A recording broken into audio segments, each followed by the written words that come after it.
ನಿಮ್ಗೆ hair fall ಜಾಸ್ತಿ ಆಗ್ತಾ ಇದೆಯಾ? ಇಲ್ಲ ಅಂತಂದ್ರೆ ಫ್ರಂಟ್ ಅಲ್ಲಿ ಹೇರ್ ಲೈನ್ ಹಿಂದೆ ಹೋಗಿ ಅಲ್ಲಿ ಬಾಯ್ಲ್ಡ್ ವಿಸಿಬಿಲಿಟಿ ಬರ್ತಾ ಇದೆಯಾ? ಇನ್ ಕೇಸ್ ನೀವೇನಾದ್ರೂ ಹೇರ್ ಟ್ರಾನ್ಸ್ಪ್ಲಾಂಟ್ ಬಗ್ಗೆ ಯೋಚನೆ ಮಾಡ್ತಿದ್ರೆ ಈ ವಿಡಿಯೋ ನಿಮಗೆ ತುಂಬಾ ಯೂಸ್ಫುಲ್ ಆಗಿರುತ್ತೆ. Welcome to roots rebirth YouTube channel.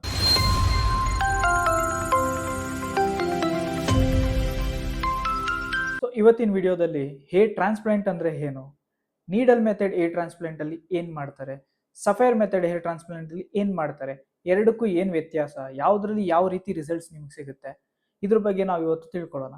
So ಬನ್ನಿ ಸ್ಟಾರ್ಟ್ ಮಾಡೋಣ. ಸೊ ಹೇರ್ ಟ್ರಾನ್ಸ್ಪ್ಲಾಂಟ್ ಅಂದ್ರೆ ಏನು?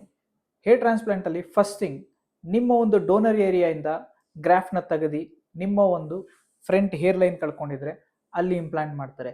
ಯಾವ ರೀತಿ ಅಂತ ಹೇಳಿದ್ರೆ, ನಿಮ್ಮ ಡೋನರ್ ಏರಿಯಾ, ನಿಮ್ಮ back side of this area, ಇಲ್ಲಿ 1 by 1 ಸೆಂಟಿಮೀಟರ್ ಡಯಾಮೀಟರ್ ಅಲ್ಲಿ, ಫಾರ್ ಎಕ್ಸಾಂಪಲ್ ಆ ಒಂದು ಡಯಾಮೀಟರ್ ಅಲ್ಲಿ 100 ಗ್ರಾಫ್ಸ್ ಇದೆ ಅಂತಂದ್ರೆ ಅಲ್ಲಿಂದ ಮಿನಿಮಮ್ 10 to 25 ವರೆಗೂ ಗ್ರಾಫ್ ತೆಗೆದಾಗ ನಿಮಗೆ ಬ್ಯಾಕ್ ಸೈಡು ಯಾವುದೇ ರೀತಿ ಡ್ಯಾಮೇಜ್ ಆಗೋದಿಲ್ಲ, ನಿಮ್ಮ ಡೆನ್ಸಿಟಿಯಲ್ಲೂ ಅಷ್ಟೊಂದು ಚೇಂಜಸ್ ಆಗೋದಿಲ್ಲ, ಹಿಂದೆ ಲುಕ್ಕು ಕಳ್ಕೊಳ್ಳೋದಿಲ್ಲ.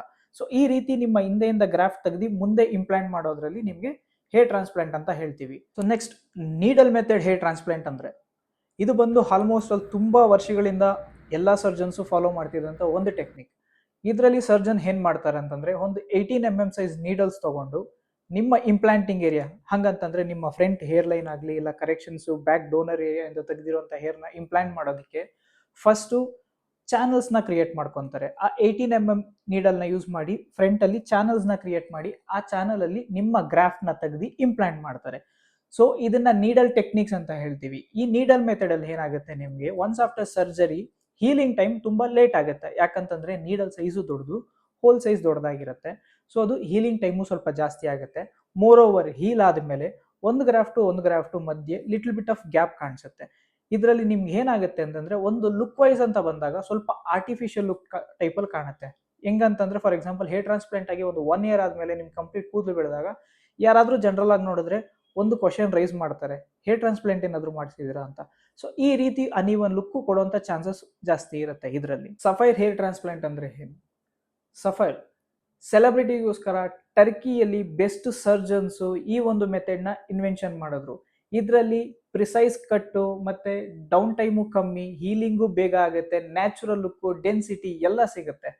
ಸೊ ಈ ಒಂದು ಮೆಥಡ್ ಅಲ್ಲಿ ಡಾಕ್ಟರ್ಸ್ ಏನ್ ಮಾಡ್ತಾರೆ ಅಂದ್ರೆ, ಸಫೈರ್ ಬ್ಲೇಡ್ಸ್ ನ ಯೂಸ್ ಮಾಡಿ ಫ್ರಂಟ್ ಅಲ್ಲಿ ನಿಮ್ಮ ಏರಿಯಾ ಯಾವ್ದಿದೆ ಅಲ್ಲಿ ಆಂಗ್ಯುಲರ್ ಸ್ಲಿಟ್ ಅಂತ ಮಾಡ್ತಾರೆ. ಇದು ಏನಾಗುತ್ತೆ, ಗ್ರಾಫ್ಟ್ ಇಂಪ್ಲಾಂಟ್ ಆದ್ಮೇಲೆ ಕೂದಲು ಬೆಳೆಯೋ ಡೈರೆಕ್ಷನ್ ನ ಪ್ರಾಪರ್ ಆಗಿ ಹೋಲ್ಡ್ ಮಾಡುತ್ತೆ. ಸೊ ಈ ಒಂದು ಮೆಥಡ್ಗೆ ನೀವು ಹೋದಾಗ ಸ್ಲಿಟ್ ಮೆಥಡ್ ಅಂತ ಹೇಳ್ತೀವಿ. ಸ್ಲಿಟ್ ಮಾಡಿದಾಗ ನಿಮ್ಗೆ ಮಿನಿಮಲ್ ಸ್ಕಾರ್ ಇರುತ್ತೆ, ವಾಸಿಯಾದಾಗ ಈವನ್ ಗಾಯ ಅಂತ ಮಾರ್ಕ್ನು ಕಾಣಿಸೋದಿಲ್ಲ, ಈವನ್ ನ್ಯಾಚುರಲ್ ಲುಕ್ ಬರುತ್ತೆ, ಡೆನ್ಸಿಟಿನೂ ಫುಲ್ಫಿಲ್ ಆಗಿ ಸಿಗುತ್ತೆ, ಹೀಲಿಂಗ್ ಟೈಮು ಕಮ್ಮಿ ಇರುತ್ತೆ. ಸೊ ರಿಸಲ್ಟ್ ಅಂತ ಬಂದಾಗ ನೀಡಲ್ ಬೆಸ್ಟಾ ಇಲ್ಲ ಸಫೈರ್ ಬೆಸ್ಟಾ ಅಂತ ಕೇಳಿದ್ರೆ ಸಫೈರ್ ಬೆಸ್ಟ್. ಯಾಕಂತಂದ್ರೆ ಇದ್ರಲ್ಲಿ ಸಿಗುವಂತ ನ್ಯಾಚುರಲ್ ಲುಕ್, ಡೆನ್ಸಿಟಿ ನೀಡಲ್ ಸಿಗಲ್ಲ. ಬಟ್ ಸಫೈರ್ ಮೆಥಡ್ಗೆ ಹೋಗ್ತೀರಾ ನೀಡಲ್ ಮೆಥಡ್ಗೆ ಹೋಗ್ತೀರಾ ಅಂತ ಡಿಸೈಡ್ ಮಾಡೋದಕ್ಕಿಂತ ಮುಂಚೆ ಯಾವ ಕ್ಲಿನಿಕಲ್ಲಿ ಸರ್ಜನ್ ಯಾರು, ಅವರ ಎಕ್ಸ್ಪೀರಿಯನ್ಸ್ ಏನು, ಅವರು ಪ್ರಾಪರ್ ಪ್ರೋಟೋಕಾಲ್ ಯೂಸ್ ಮಾಡ್ತಾ ಇದ್ದಾರಾ, ನಿಮ್ಮ ಒಂದು ಹಾರ್ವೆಸ್ಟಿಂಗ್ ಏರಿಯಾದಲ್ಲಿ ಎಷ್ಟು ಗ್ರಾಫ್ ತೆಗಿತಾ ಇದ್ದಾರೆ, ಈವನ್ ಸಫೈರ್ ಬ್ಲೇಡ್ ಯೂಸ್ ಮಾಡಿ ಯಾವ ರೀತಿ ಸ್ಲಿಟ್ ಮಾಡ್ತಾರೆ, ಯಾವ ಆಂಗಲ್ ಯೂಸ್ ಮಾಡಿ ಪ್ರಿಸೈಸ್ ಆಗಿ ಮಾಡ್ತಾರೆ, ಇದೆಲ್ಲಾನು ಮ್ಯಾಟರ್ಸ್ ಆಗುತ್ತೆ.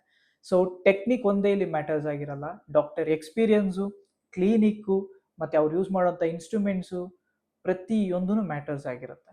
ಇದೇ ರೀತಿ ಇನ್ಫಾರ್ಮೇಟಿವ್ ವಿಡಿಯೋಸ್ ಬೇಕಂತಂದ್ರೆ ಲೈಕ್ ಮಾಡಿ, ಶೇರ್ ಮಾಡಿ, ಸಬ್ಸ್ಕ್ರೈಬ್ ಮಾಡಿ, ಬೆಲ್ ಐಕನ್ನ ಕ್ಲಿಕ್ ಮಾಡೋದು ಮರಿಬೇಡಿ. ಅದಲ್ಲದೆ ಇಫ್ ಇನ್ ಕೇಸ್ ನೀವೇನಾದರೂ ಹೇರ್ ಟ್ರಾನ್ಸ್ಪ್ಲಾಂಟ್ ಮಾಡಬೇಕು ಅನ್ನೋ ಒಂದು ಥಾಟಲ್ಲಿದ್ದು ಸಫೈರ್ ಮೆಥಡಲ್ಲೇ ಮಾಡಿಸ್ಬೇಕು ಅಂತಂದರೆ ಕೆಳಗಡೆ ಕೊಟ್ಟಿರೋಂಥ ನಂಬರ್ ಕಾಲ್ ಮಾಡಿ, ನಮ್ಮ ಎಕ್ಸ್ಪರ್ಟ್ ಡಾಕ್ಟರ್ ಜೊತೆ ಒಂದು ಅಪಾಯಿಂಟ್ಮೆಂಟ್ ತಗೊಳ್ಳಿ. ನಿಮ್ಮ ಹೇರ್ ಕೇರ್ ಜರ್ನಿನ ನಮ್ಮ ಜೊತೆ ವಿತ್ ಕಾನ್ಫಿಡೆನ್ಸ್ ಸ್ಟಾರ್ಟ್ ಮಾಡೋದಕ್ಕೆ ಅವ್ರು ಹೆಲ್ಪ್ ಮಾಡ್ತಾರೆ.